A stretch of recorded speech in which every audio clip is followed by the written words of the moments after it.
দেখেন, হায়াত মৌতের মালিক আল্লাহ, ন্যূনতম সিকিউরিটি নিয়ে চলাও হলো সুন্নাহ।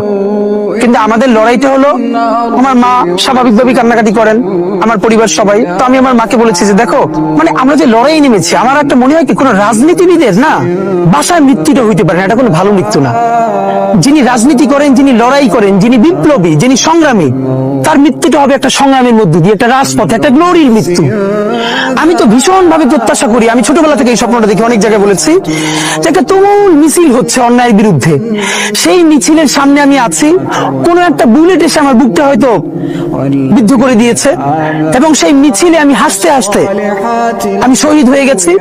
এবং সবাই যখন মৃত্যুটাকে ভীষণ ভয় পায়, আমি তখন হাসতে হাসতে আল্লাহর কাছে ভীষণ সন্তুষ্টি নিয়ে পৌঁছতে চাই, যে আমি একটা ন্যূনতম ওই জীবনটা লিড করতে পারলাম, যে আমি একটা ইনসাফের হাসি নিয়ে আমি আমার আল্লাহর কাছে পৌঁছতে চাই।